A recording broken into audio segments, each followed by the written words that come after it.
በጣም የምንናፍቀው ጊዜ ነበር። የጊዜ በጣም ደስ ብሎናል።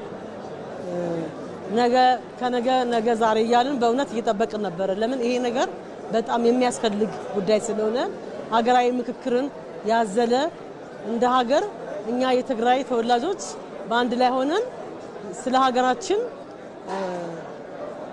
ሰላም፣ ስለ ትግራይ ህዝብ፣ ስለ ትግራይ ወጣት እንደ ሀገር ሁላችንም ትግራይ ተወላጆች በአንድ ላይ ተበካክረን አንድ እልባት ውስጥ መውደቅ እንዳለብን ይሄ የኔ የልቤ መሻት ነበረ። በእውነት ጥሩ አጋጣሚ ነው።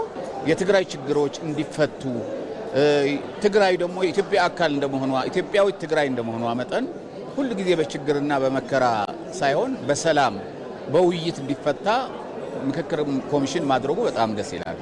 የውይይቱ መንፈስ ትልቁ ነገር እርቅ፣ ሰላም በጥይትና በተለያየ ሐሳብ የሚያስቡ አካላትን ወደ ሰላምና ወደ ፍቅር ወደ ህብረት መጥተው አስተሳሰባቸው በውይይት ችግሮቻቸውን አጠቃላይ እንዲፈቱ ነው። እንደ ወጣት እንደ ሴት የትኛውም ቢዝነስ ላይ ተሰማርተን እንድንሰራ ወተን እንድንገባ ተምረን ምን ፈልገው ግባችን ላይ ህልማችን ላይ እንድንደርስ የሀገራችን ሰላም መረጋገጥ አለበት። ይሄ ሁሉ አሁን ያልኩት ነገር የሀገሪቱ ሰላም ካልተረጋገጠ ምንም ነው የሚሆነው ባዶ።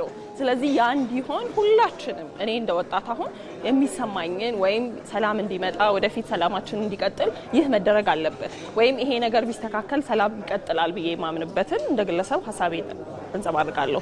ሁላችንም እዚህ የተሳተፍን ሰዎች ደግሞ ሐሳባችንን በግልጽነት ስናወጣው ወደ ምክክሩ ኮሚሽን ሲገባና የተሻለ ሐሳብና መግባባት ላይ ሲደርስ ዘላቂ ሰላም ይመጣል ብዬ አስባለሁ። የትግራይ ተወላጆች አዲስ አበባ ነዋሪ የሆኑትና እንዲሁም ከተለያየ ወረዳ የትግራይ ወረዳ ነዋሪዎች እዚሁ ጥሪ ተደርጎላቸው ውይይቱ እየተካሄደ ይገኛል።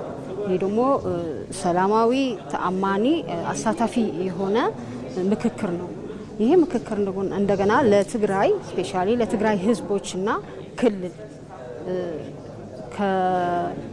ከሮድማፕ ጋር ተያይዞ ከሙሉነት ጋር ተያይዞ ከአሳታፊነት ጋር ተያይዞ ካለው ልዩነት ወደ አንድ ማምጣትና የትግራይ ህዝብስ ምን ይላል፣ ምን ሐሳብ አለው፣ ምን አጀንዳ አለው በሚልና ያው ምክክር ደግሞ እንደ ባህሪው ምክክር ስለሆነ አሻጋሪና አሳታፊ ይሆናል የሚል ሐሳብ አለኝ ማለት ነው።